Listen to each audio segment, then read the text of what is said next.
Welcome back to Maniacal Music Musings, everybody. We are back once again to wake up the wicked. Get the fuck up, Chancy. I'm your host, Jeremy, coming to you live from my spacer's home. Oh, look, there's Uranus.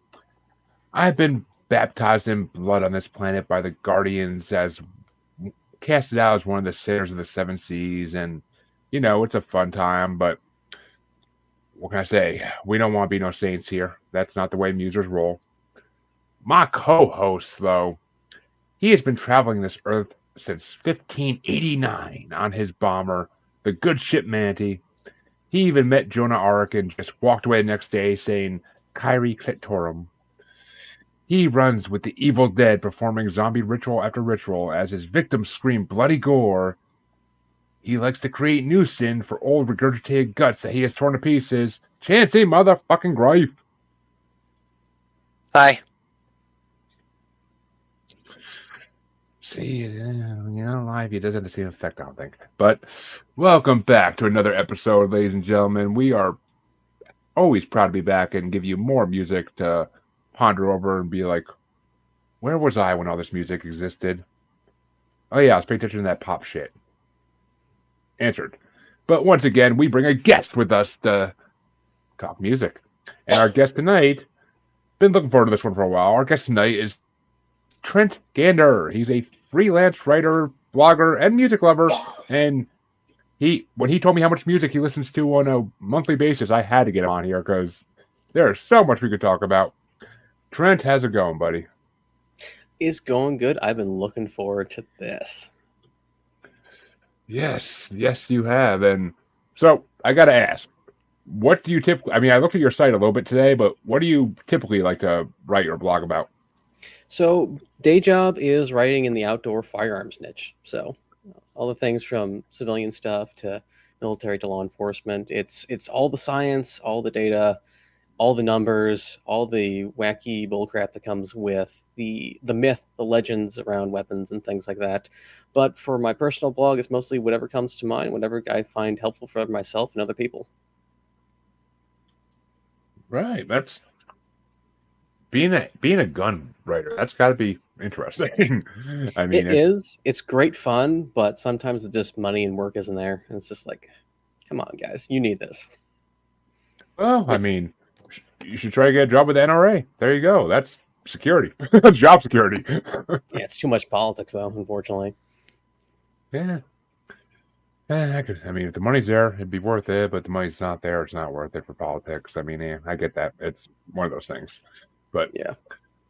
Well, we are not here to talk about guns, people. This isn't one of those rap shows we do once in a while. But we are here today to talk about some different types of music. And we'll start it off, as always, with our guest, because I'm dying to get to this. What type of album did you want to bring us, and why this one? So I wanted to bring something that was a little bit more interesting off the beaten path, and I chose the genre of filk, which is sci-fi folk music.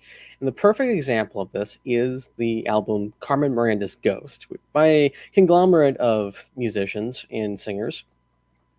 The reason being, it gives you a taste of what filk has to offer, and it also isn't just like five songs that you have to try to ignore and get your way through.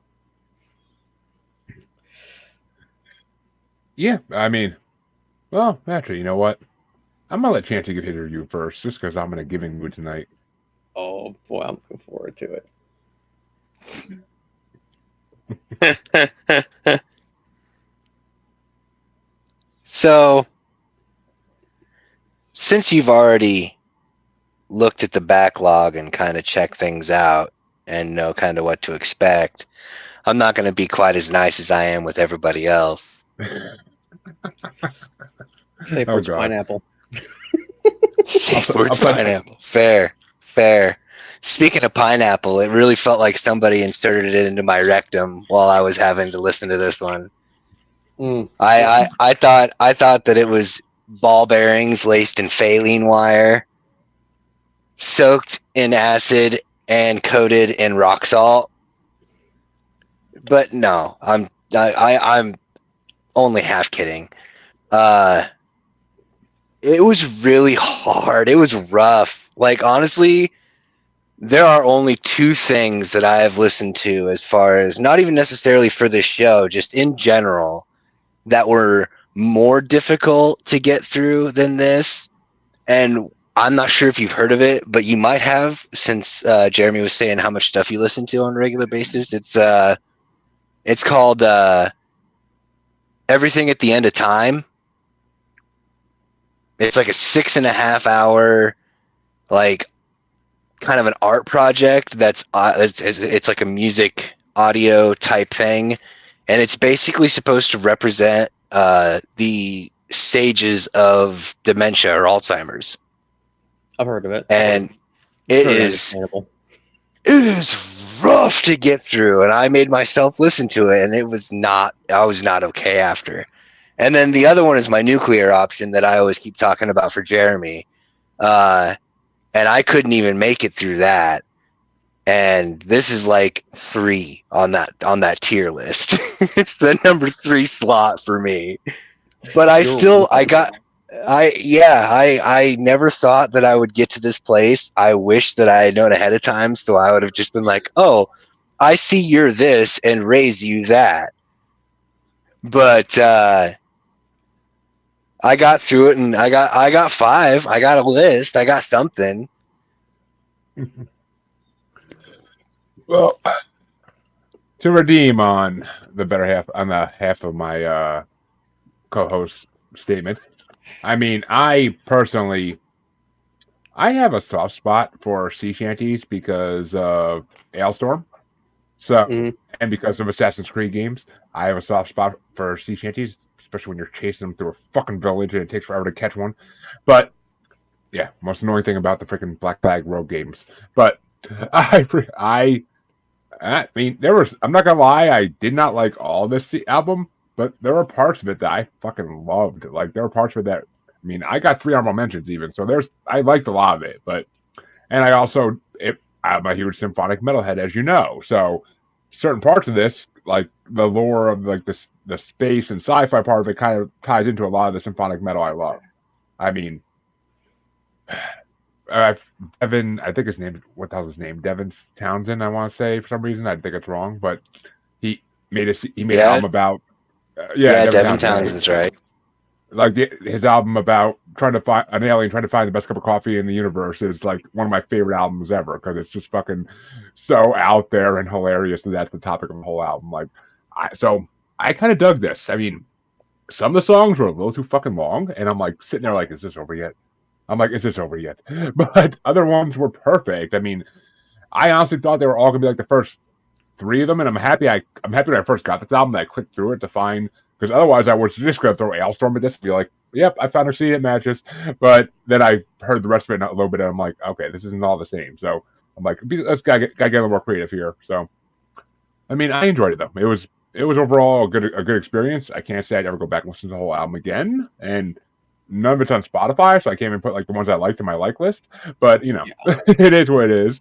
I experienced it, and I'm happy I did. So that's all that fucking matters to me. It's not some of those things like we should have had worse albums on here where I go back and I'm like, I will never listen to any of these again in my life, even if they pop up in my randomness on anything. I will not listen to these again. This album, if these popped up on YouTube again randomly for me, I would probably listen to them a little bit. Might not listen to the whole song, depending which one it is, but I would listen to them again. So definitely not the worst thing I've heard, and some of them I actually really like. So,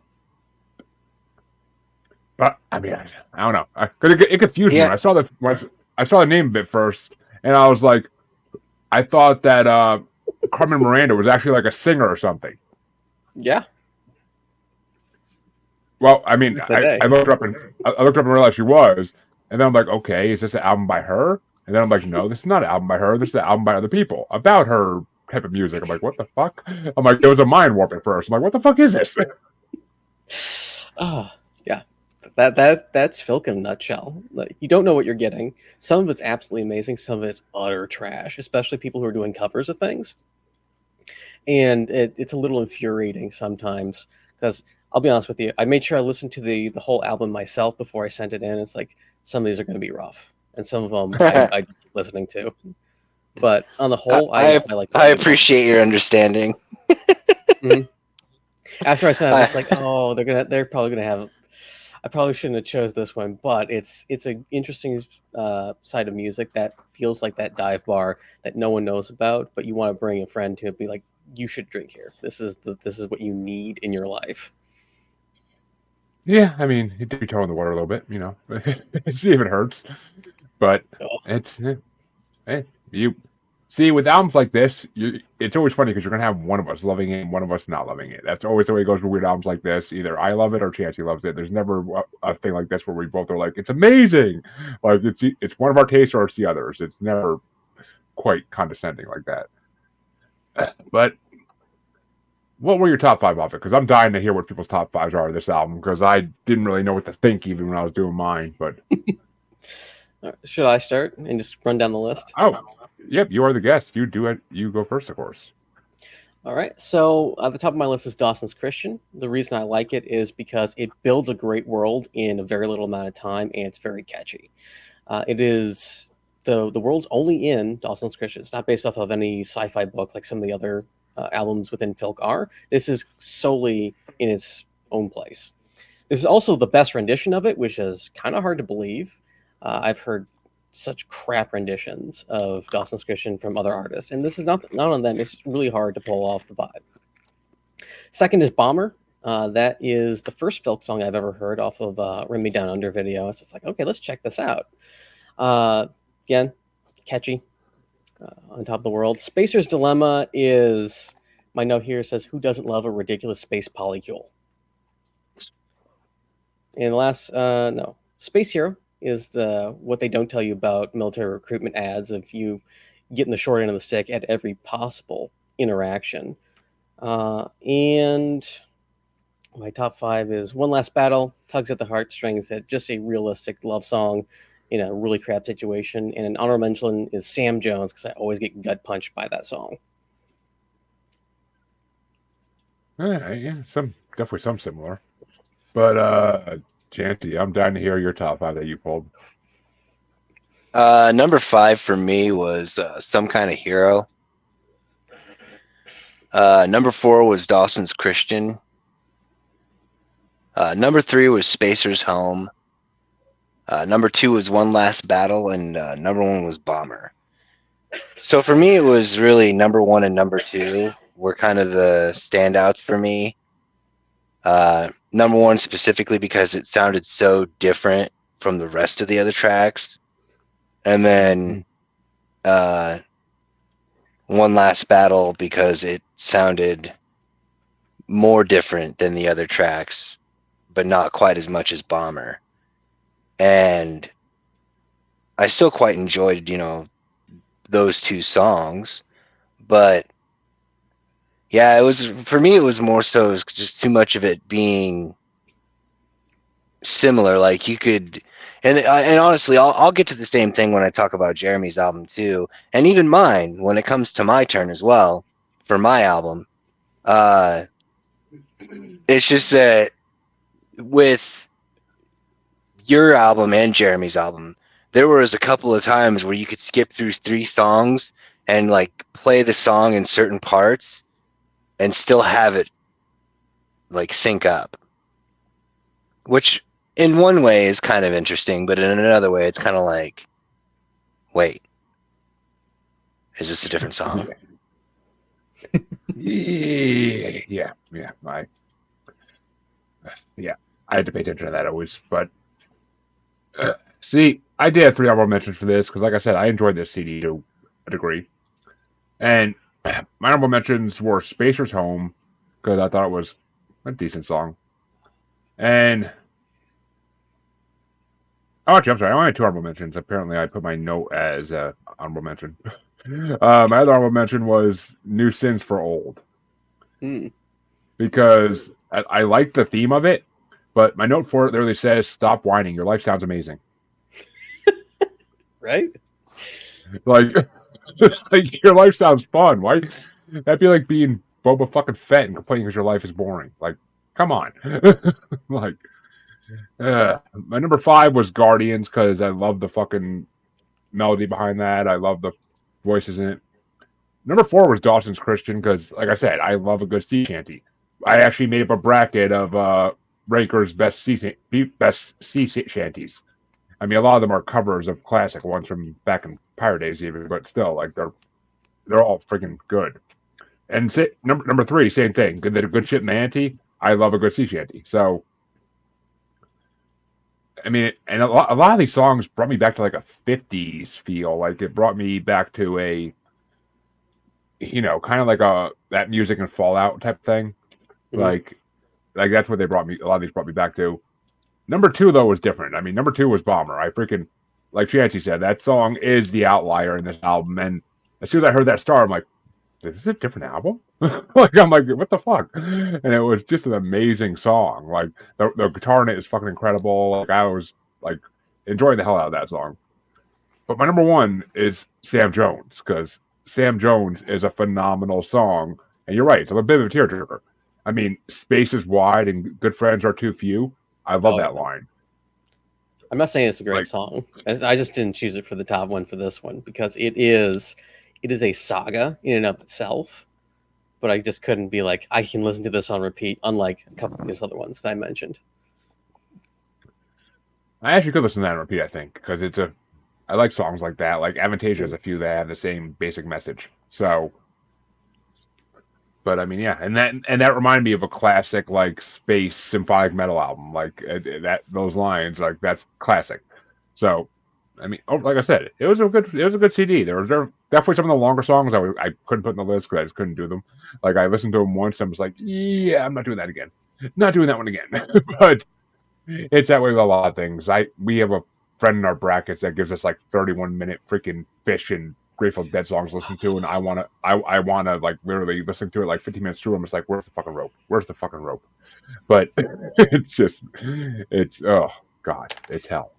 That reminds me of something I saw on YouTube last night. It was "Don't Fear the Reaper" slowed to 800%, a 40-minute song now. I'm just like, please no.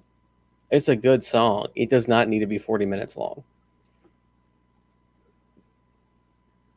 I feel like the oldest person. That almost sounds like it would be painful to listen to. Slowed down that far. Come on, Betty, don't fear the Reaper. I feel like that's actually too fast for 800%. I know. I don't think I can actually do it that slow. I really don't think I could. Don't. That's just like 5 minutes of silence. Fear. The word "come on" just lasts like 2 minutes long. Like, oh my god, I couldn't do it. Come on. It's like, oh my goodness, what am I listening to now? I couldn't do that. I would, yeah, I don't blame you. I couldn't do that either. That'd be hell, literally. I mean, that'd be like that's like noise albums first.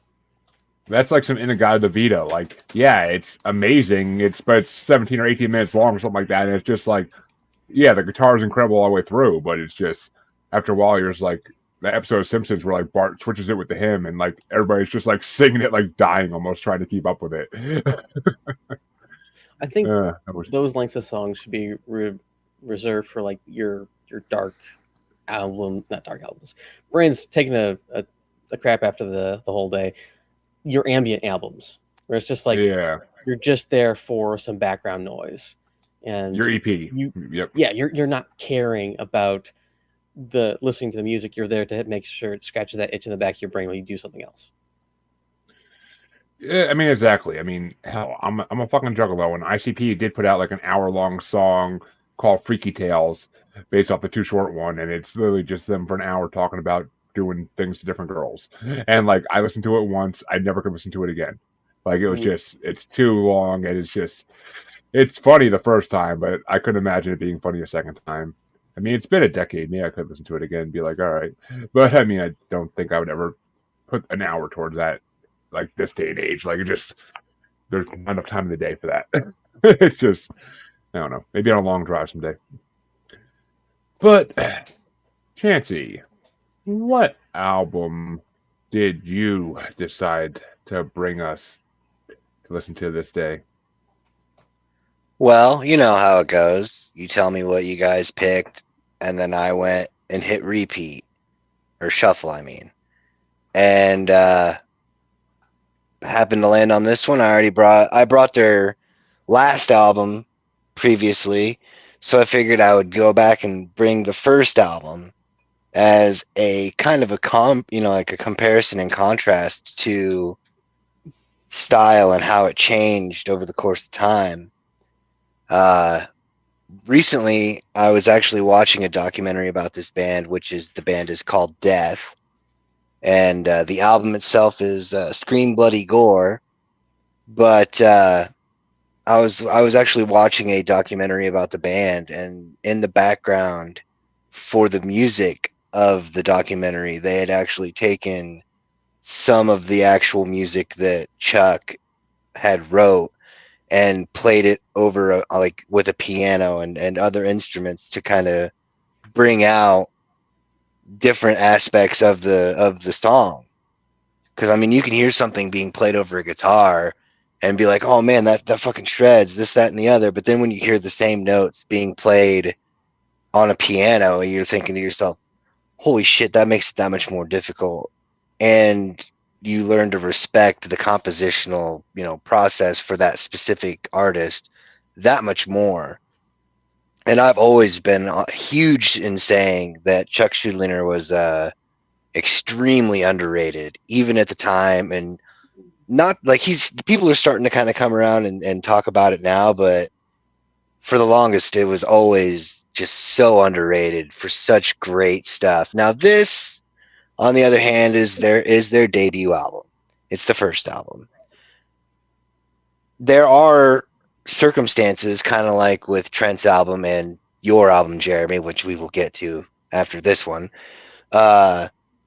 where there were kind of some repetitive natures to certain things, but there were so many things that were different, such as like just the simple song structure in the first place. It's the way that it's played is so unlike just any like other regular songs, just in general. Like, because usually it goes like verse, chorus, bridge.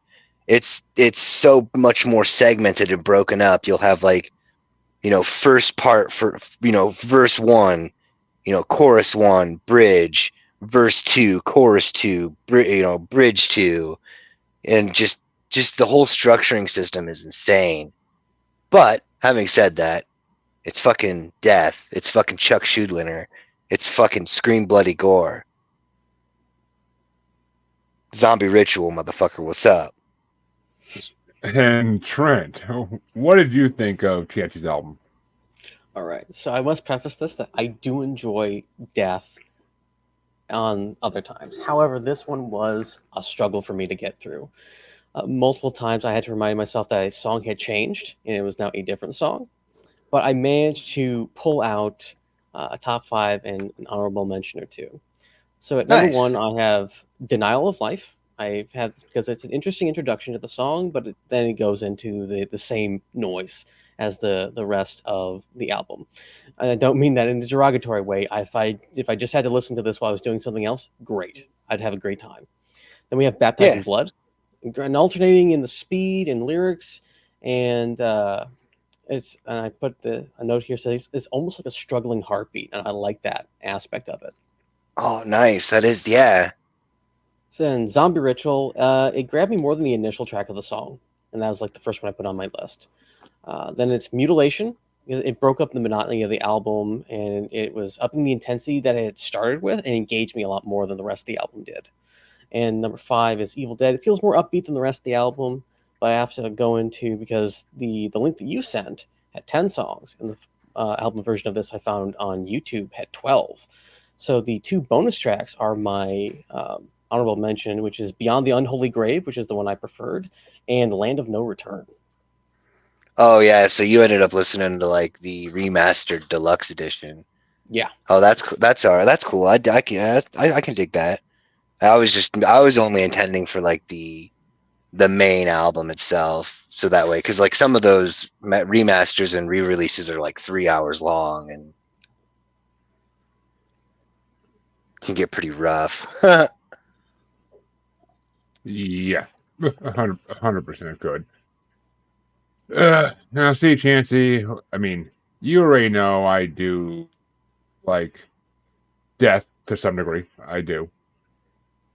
But and I mean this album, as soon as I brought it up on Spotify because of my massive making of brackets, I saw that 2 of the songs in this album were in different brackets that I've made up.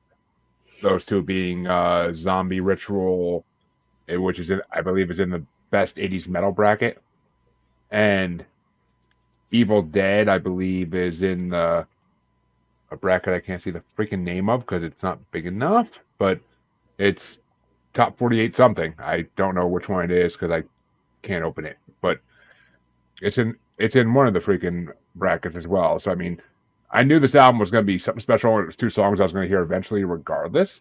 So I was just like, all right. I'm like, and I dove into it, and I definitely like their last album better than the first album. That's for sure.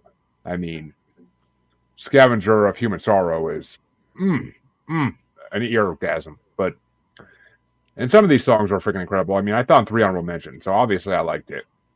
But oh, sorry, Jeremy. I was going to say, if I'm not mistaken, I'm pretty sure that he put this out when he was a teenager as well. I mean, yeah, and you definitely can kind of get that by listening to it. But like Trent said, like songs, it is kind of hard to tell them apart sometimes. I mean, I found elements of each one that were a little different because it's just. But I'm definitely happy I listened to it with headphones. If I listened to it in the car, it would have been like, where the hell's one end? Like it just. And once again, his lyrics, especially back then, were you need to have headphones on to really even understand what he's saying because it's so guttural and that I like that, but it's just. I mean, it's not my preferred metal, but I do appreciate him and respect him for what he did, and I never will say I don't like Death. Like, they're an amazing band. So, but yeah, I was able to get 3. But Chancy, what were your top 5? See how close ours are. So my number 5 was Evil Dead. Number 4 was Scream Bloody Gore. Number 3 was Torn to Pieces. Number 2 was Infernal Death, and then number 1 was Zombie Rituals. I mean, like, you know, and Trent really actually kind of encapsulated a lot of what I would have to say for, really good honorable mentions and a lot of what he described for his picks. Those 5 stood out to me the most, but it was a circumstance where there were a lot of times where a lot of the background melody for like the rhythm guitar was extremely similar. The only things you could tell were any different were tempo changes with like drums and certain like guitar solos. But it's that was almost kind of the idea to see the contrast from the last album to the first album kind of thing. Yeah. Which I get. I mean, my 3 you gave your top 5, right, Trent? I didn't. Yeah. No, but okay, I heard 5 there. I just wasn't positive. My 3 honorable mentions could kind of be moved around in whatever order, but first one is Regurgitated Guts, just because I like the name of the song. Like it's just like such imagery. But my number 7 was Torn to Pieces because the guitar work on that one, goddamn incredible. And my number 6 was Zombie Ritual because anything to do with zombies, I kind of got a thing for. So Zombie Ritual is a damn good song. But top 5, yeah, they were fucking definitely the standout works, and I could see why like Death got big after this album because I mean, Baptized in Blood is my number 5. It's fucking incredible. I love the vocals on that one. Number 4, Sacrificial, has some of the most amazing guitar work on the whole album. Number 3, the title track, Scream Bloody Gore, was just fucking an incredible way to end the CD. I enjoyed it. Like, it was such a good ending to a CD. I was only a little disappointed that they didn't rhyme gore and horror more. They could have, and they could have made it a bit better, and they could have ended up being it could have ended up being a slasher film freaking like song if they did that. But number 2 for me was Evil Dead because that was a fun song and it made me think of Evil Dead movies the whole time, and especially since I just heard yesterday that they're doing a Evil Dead cartoon with Bruce Campbell coming back to voice Ash. So I saw that shit. And number 1 was Denial of Life. something about that song just stood out in my head. I don't know why. I just freaking love that song. Like it's just, it kind of almost had like Maiden vibes to it in a way, or even I maybe found even slight, like maybe Maiden mixed with Slayer kind of. But I found it really odd because I was reading through the song list beforehand. That's like I knew before even listening to it that Denial of Life was going to be on my top 5. Then I listened to it, it's like, yeah, this is going to be near the top. I don't know. I got a lot of vibes from like other '80s metal bands with that one, and it sounded like something that any of them could have really done, and it would have been amazing regardless.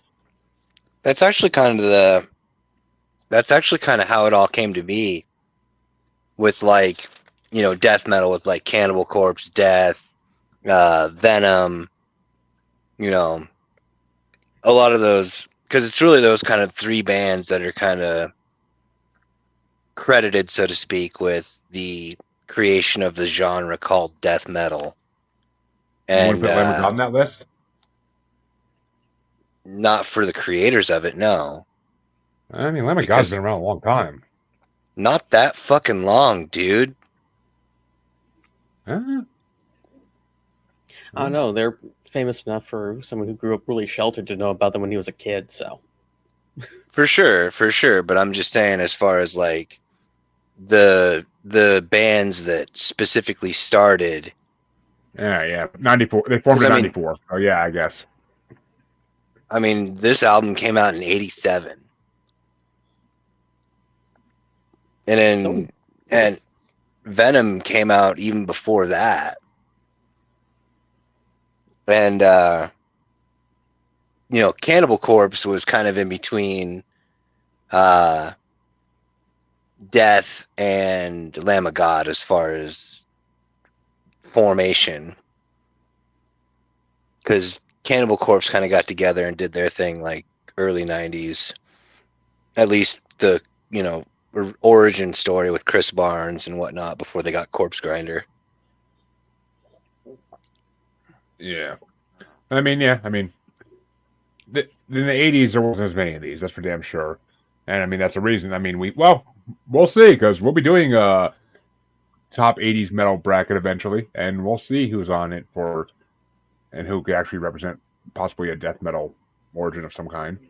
There are a lot of bands on there that I don't think I even heard of. So, who knows? I think a lot of them are European, and they just didn't get the popularity nowadays that they might have if they actually came out now instead of then.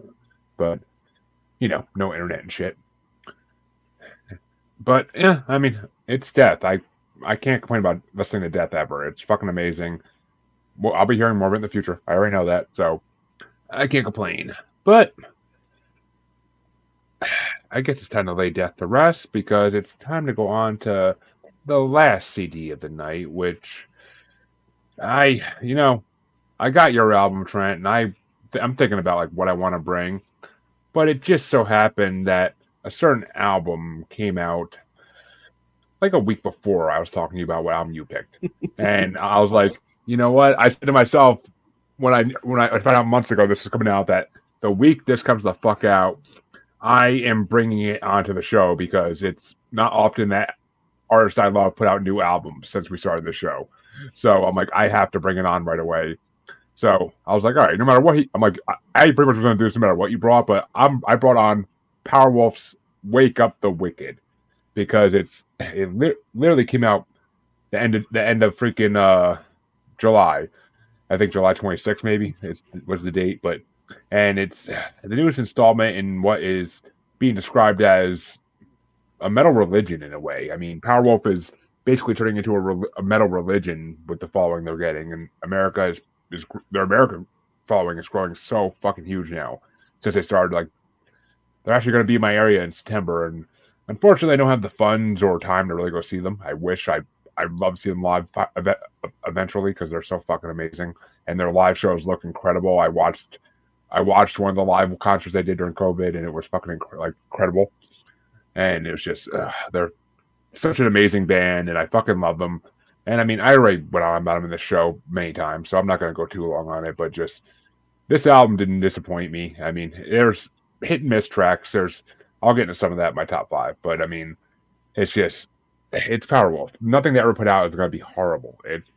Some of the songs you might not like the greatest, but they've done better. But it's definitely not my favorite album by them as a whole. But it was a damn good album, and I enjoyed the shit out of it. And certain songs I've listened to every day since it came out, and I fucking can't get enough of them. So they have those. They just have that way of some of the courses of their songs like bring you into it so bad that you're just like walking down the hallway at work, like singing the chorus of the song, not even realizing you're doing it.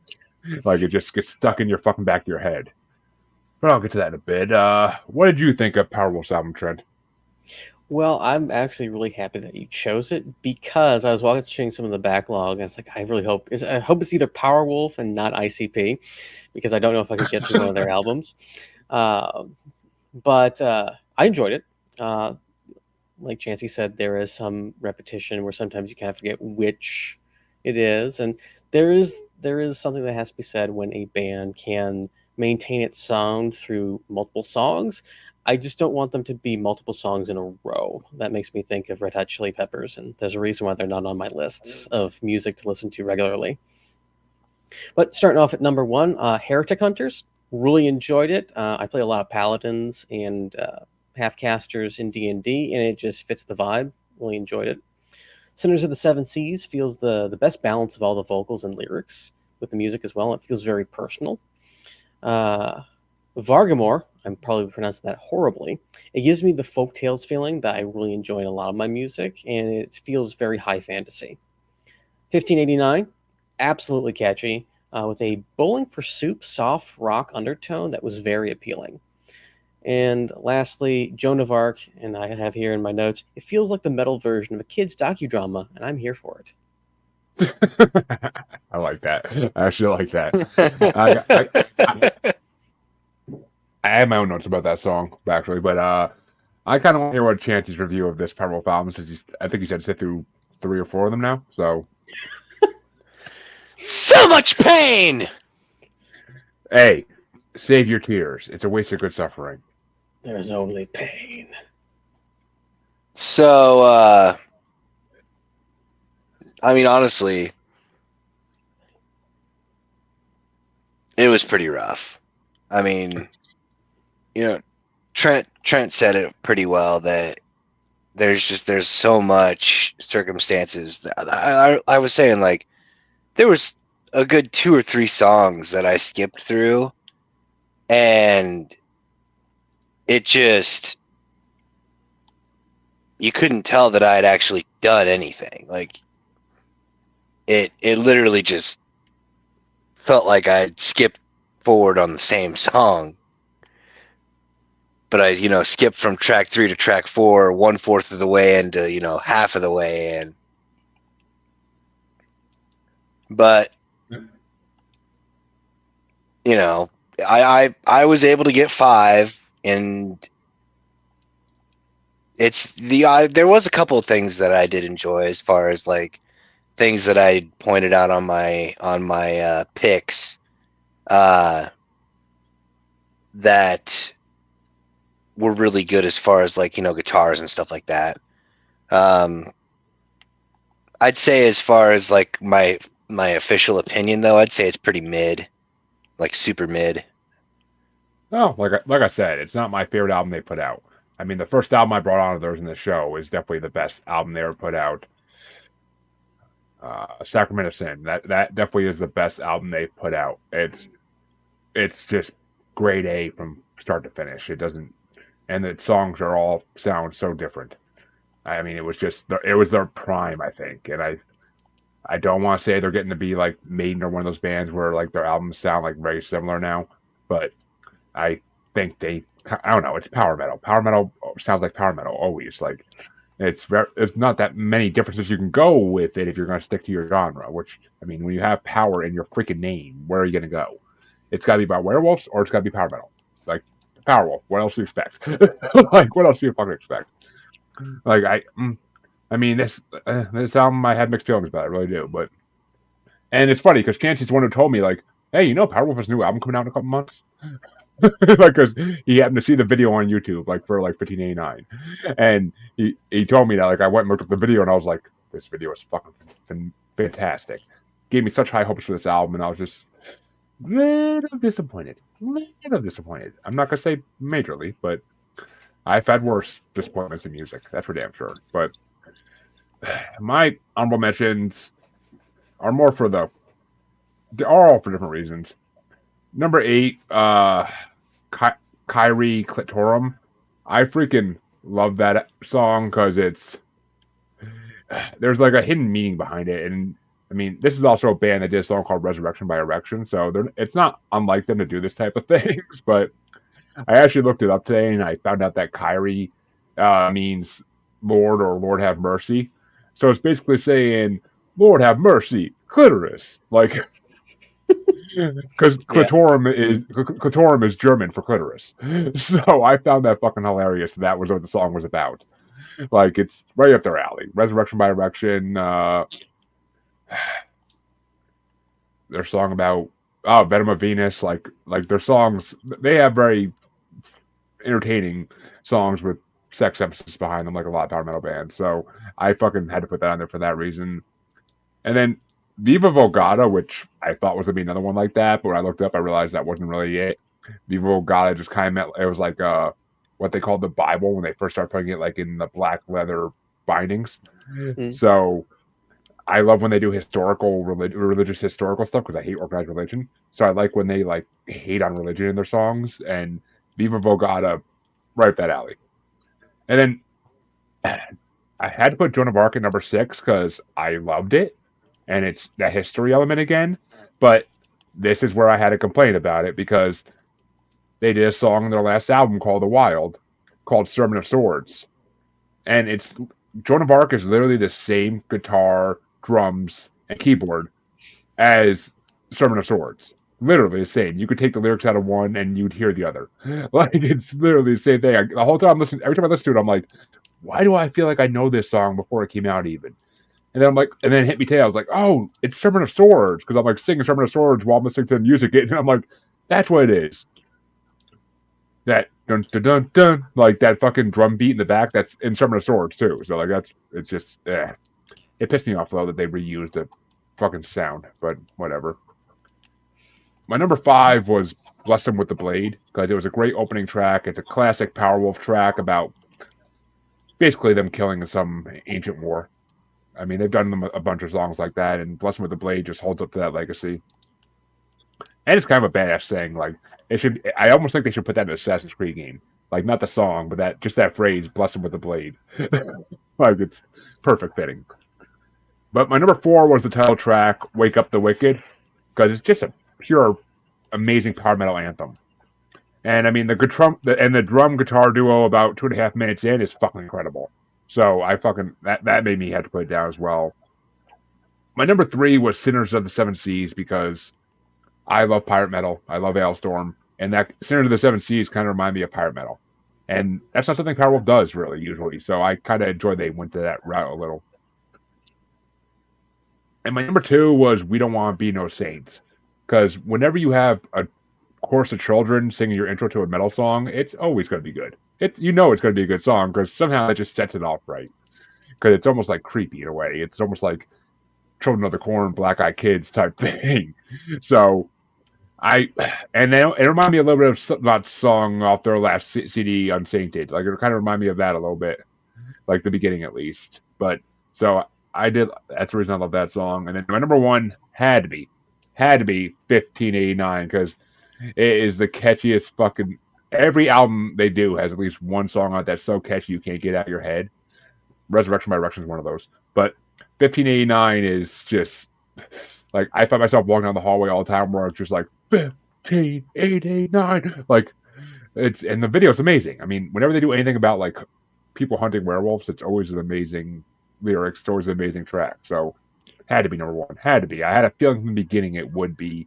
I've listened to this album probably 10 times at least in the last week and a half, and I knew 1589 was always going to be number 1. There's no way it wouldn't be because it's got that creepy like not ancient but like colonial element like music in the beginning, and then I don't know their keyboard player is so good. Like he is such a good.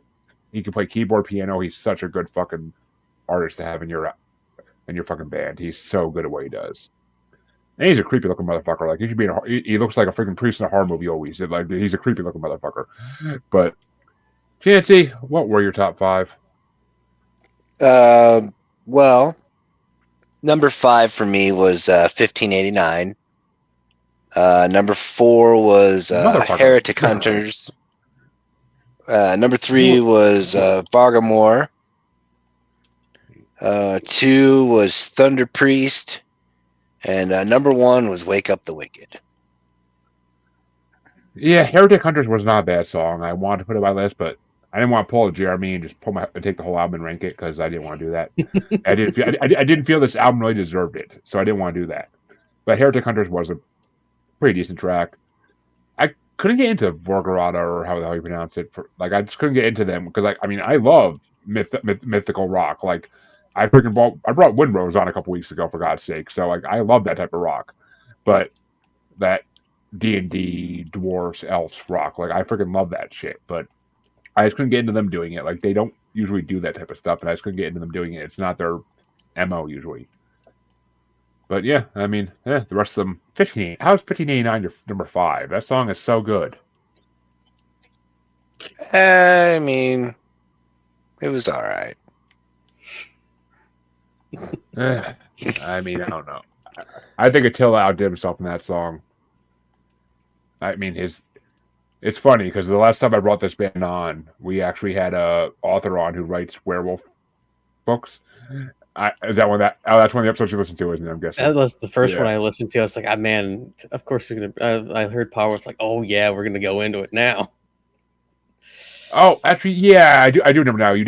You sent me the video link, the YouTube link for that one. That you said that's what you watched first. So I that's why I had it in the back of my head, I think. But yeah, that was the ironicness of it. But it's just, I'm still waiting to see if I do get a acknowledgement in his book, his next book, for giving him a band to listen to while he does it.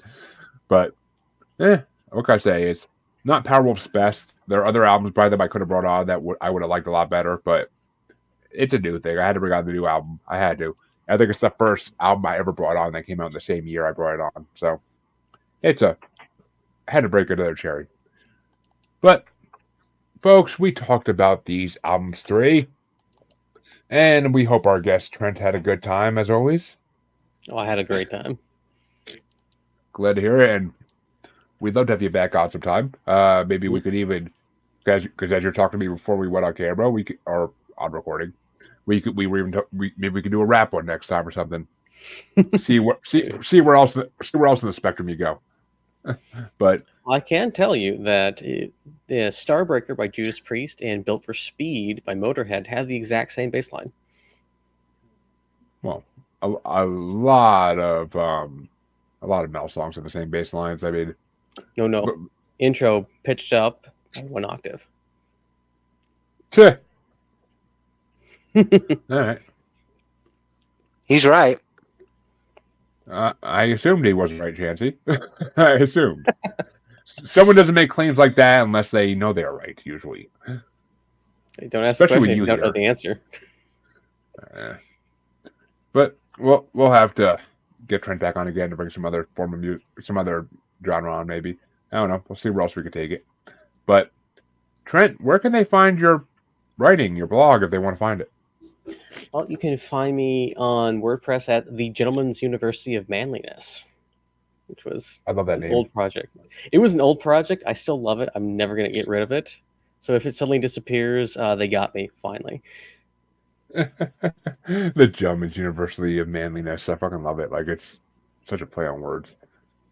But Chancy, where can they find you besides the void finding new ways to shit on my music? Well, Instagram and TikTok is the Red Eye Roundtable. X is Red Eye Table. And, Facebook. Name. Scavenger hunt stuff. No one's found you in a while. Either they're not looking or they suck at it. They must suck at it. I don't know. For a while, it seemed like he was getting found once a month, and we were having to listen to albums that normally we wouldn't want to listen to. Or in some cases, we got surprised by how amazing they were. but shout out to Motionless in White. But you can, of course, find both your musers on Facebook as the Uncensored, Unapologetic, and Untamed Podcast Collective. You can find us on XXBaby in the Gram as that Juggalo Bastard, and you can find us on TikTok as that Juggalo Bastard Podcast. Or you can find us on YouTube as Maniacal Music Musings to check out the backlog, or we're streaming live there for brackets. And you could find us as part of Parapost and Blind Knowledge Network, because, all knowledge was blind. Until we show them the pleasure and pain that we can give them, then they just open those eyes wide as fucking could be. Come back next week for another great show with a completely different genre behind it already. Have a good one, everybody.